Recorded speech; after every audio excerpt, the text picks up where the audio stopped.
السلام علیکم ورحمۃ اللہ وبرکاتہ۔ مولانا صاحب جو بات بتانے کے لیے جا رہے ہیں، اور آپ لوگ اگر اس باتوں کو سن کر کے اس پہ عمل کرنے کی کوشش کریں گے تو ہماری مائیں اور بہنیں، مسلمان عورتیں اس دین پہ استقامت کے ساتھ رہے گی اور مرتد ہونے سے بچے گی، جس دین کو لے کر کے حضور کریم صلی اللہ علیہ وسلم آئے، اس دین پہ استقامت کے ساتھ اپنی زندگی کو گزارے گی۔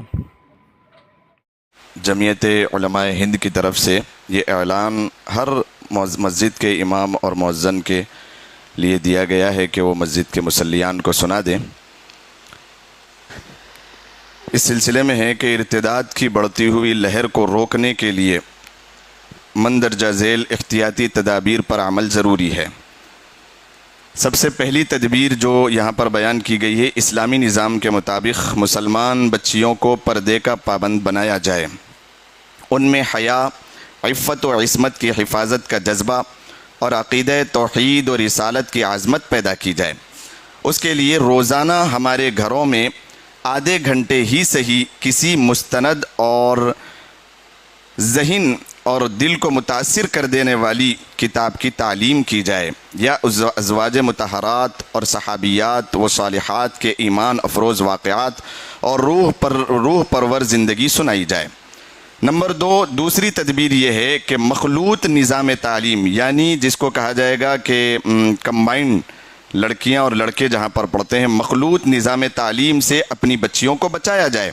غیر مخلوط تعلیمی نظام ہو وہاں پڑھایا جائے، اگرچہ تعلیمی معیار کم ہو، اور ایمان اور عفت کی حفاظت تعلیم سے زیادہ ضروری ہے۔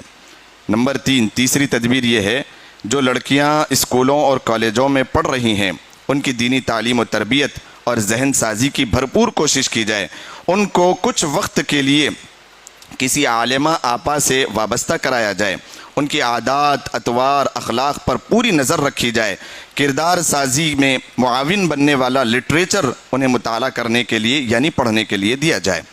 چوتھی تدبیر، ٹیوشن کلاسز کے نام پر اجنبی لڑکوں سے اختلاط کا موقع نہ دیا جائے۔ کسی ٹیچر یا ساتھی اسٹوڈنٹ کے گھر پر کسی تعلیمی ضرورت کے نام سے بھی جانے کی اجازت نہ دی جائے، کالج لانے لے جانے کا خود انتظام کیا جائے۔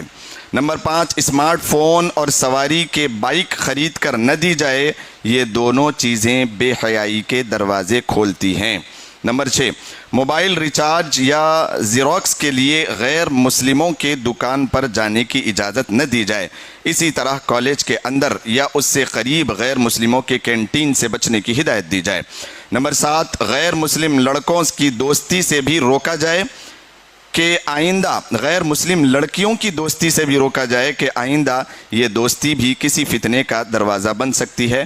ہاں، اس بات کی اجازت ہے کہ اگر غیر مسلم لڑکیوں سے ہماری لڑکیاں دوستی کر بھی رہی ہیں تو اتنا ان کے اندر تربیت اور دین ہو کہ وہ خود دین کی تبلیغ ان کے سامنے کر کے ان کو اسلام میں داخل کرا لے سکیں۔ نمبر 8، بچیوں کے مسائل اور ان کو پیش آنے والی پریشانیوں پر توجہ دی جائے۔ یاد رکھیں، گھر میں توجہ کی کمی باہر کا راستہ دکھاتی ہے۔ نمبر 9، اگر بچیاں کسی تعلیمی ضرورت سے انٹرنیٹ استعمال کر رہی ہیں تو ان کی پوری نگرانی کی جائے۔ فیس بک، انسٹاگرام کے استعمال کی اجازت نہ دی جائے، اس لیے کہ بھٹکنے اور گمراہی کے دروازے انٹرنیٹ کے ذریعے کھلتے ہیں۔ نمبر 10، مسلم لڑکیوں کا نکاح غیر مسلم لڑکوں سے حرام ہے، ساتھ رہنا زنا ہے اور بدکاری کا گناہ ہے۔ فلمی اداکاروں کو دیکھ کر دھوکہ نہ کھائے، نکاح کرنے کی صورت میں اس کے برے انجام سے آگاہ کیا جائے۔ نمبر 11، جب نکاح کے قابل ہو جائیں تو مناسب رشتہ ڈھونڈ کر جلد از جلد نکاح کر دیا جائے، چاہے رخصتی بعد میں کی جائے، کہ اس سے جذبات میں تسکین حاصل ہوگی اور ادھر ادھر بہکنے سے جہاں حفاظت ہوگی وہاں منگیتر کی شکل میں ایک مضبوط نگران بھی حاصل ہو جائے گا، اور نکاح کی تاریخ طے کرنے میں بے جا رسوم و خرافات کا بیجا رسوم و خرافات رکاوٹ نہ بننے پائے۔ نمبر 12 ان کے ایمان کی حفاظت کے لیے روزانہ بلا ناغہ صلاۃ الحاجت پڑھ کر اللہ تبارک و تعالیٰ سے خوب الحاح و زاری سے دعا مانگی جائے۔ اللہ تبارک و تعالیٰ ہم سب کو ان پر عمل کرنے کی توفیق مرحمت فرمائے۔